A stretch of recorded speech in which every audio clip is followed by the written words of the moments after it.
اعوذ باللہ من الشیطان الرجیم بسم اللہ الرحمن الرحیم۔ حضرت امام جعفر صادق علیہ السلام نے فرمایا کہ جب امیر المومنین علی ابن ابی طالب علیہ السلام کوفہ میں رہائش پذیر تھے تو آپ علیہ السلام کا دستور تھا کہ آپ شہر کوفہ کی سڑکوں اور گلیوں میں پھرتے تھے تاکہ لوگوں کی مدد کی جا سکے۔ ایک دن آپ نے ایک یہودی کو دیکھا جس نے اپنا ہاتھ اپنے سر پر رکھا ہوا تھا اور وہ چیخ چیخ کر کہہ رہا تھا، اے لوگو، تمہارے راستے محفوظ نہیں ہیں۔ امیر المومنین علی ابن ابی طالب علیہ السلام نے اسے بلایا اور اس سے اس کا واقعہ پوچھا۔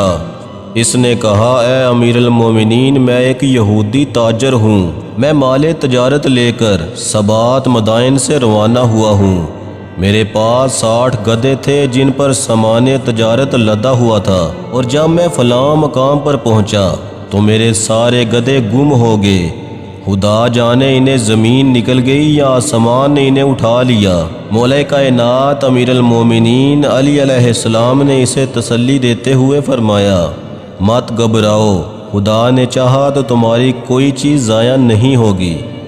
پھر آپ علیہ السلام نے کمبر کو حکم دیا کہ وہ گھوڑے پر زین رکھے، اور جب کمبر گھوڑا لایا تو آپ علیہ السلام نے کمبر اور اسبغ بن نباتہ سے فرمایا، تم اس یہودی کا ہاتھ پکڑ کر مجھ سے آگے روانہ ہو جاؤ، اور جہاں یہ کہے کہ اس مقام پر اس کا مال گم ہوا ہے تو تم وہاں رک جانا اور میرے آنے کا انتظار کرنا۔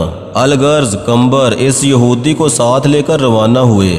ایک مقام پر پہنچ کر یہودی نے کہا، میرا سامان اور گدھے یہیں گم ہوئے تھے۔ مولا کائنات امیر المومنین علی ابن ابی طالب علیہ السلام کے حکم کے مطابق کمبر اور اسبغ اس یہودی کو ساتھ لے کر وہیں بیٹھ گئے۔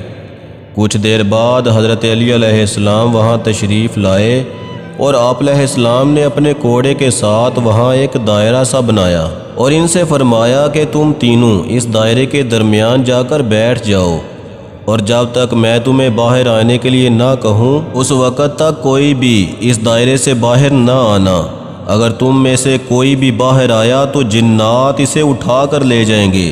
پھر آپ علیہ السلام نے وہیں صحرا میں آواز دی، حارث بن سید کی اولاد، اے گروہ جنات، اگر تم نے اس کے گدھے سامان سمیت واپس نہ کیے تو ہمارا تمہارا معاہدہ ختم ہو جائے گا، اور میں اپنی تلوار سے تم پر ایسا حملہ کروں گا کہ تم حق کو ماننے پر مجبور ہو جاؤ گے۔ مولا کائنات امیر المومنین علی ابن ابی طالب علیہ السلام کے اس اعلان کے بعد جنات کی آوازیں بلند ہوئیں اور انہوں نے کہا کہ ہم اللہ اور اس کے رسول اور اس کے وسیع کے معاہدوں کے پابند ہیں۔ پھر 60 گدھے نمودار ہوئے جن پر یہودی کا سامان لدا ہوا تھا، اور اس سامان میں کسی قسم کی کوئی بھی کمی نہیں کی گئی تھی۔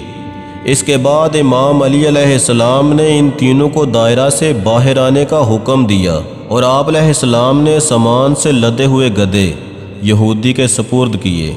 جب آپ علیہ السلام کوفہ پہنچے تو یہودی نے آپ علیہ السلام سے عرض کیا، تو رات میں محمد مصطفیٰ صلی اللہ علیہ وآلہ وسلم اور آپ علیہ السلام اور آپ علیہ السلام کے فرزندوں کے کیا نام ہیں؟ امام علی علیہ السلام نے فرمایا، کچھ حاصل کرنے کے لیے پوچھو، ضد کی غرض سے نہ پوچھو۔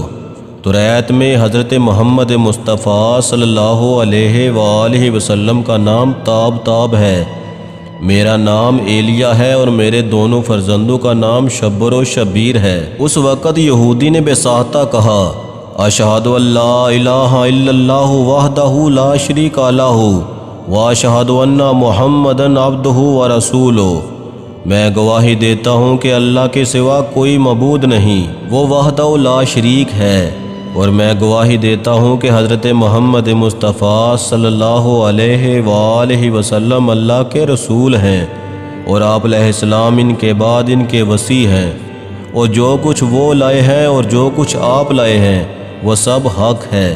یہ سارا منظر دیکھ کر اس یہودی نے کلمہ پڑھ لیا اور وہ مسلمان ہو گیا۔ سلام ہو مولا کائنات امیر المومنین علی ابن ابی طالب علیہ السلام پر۔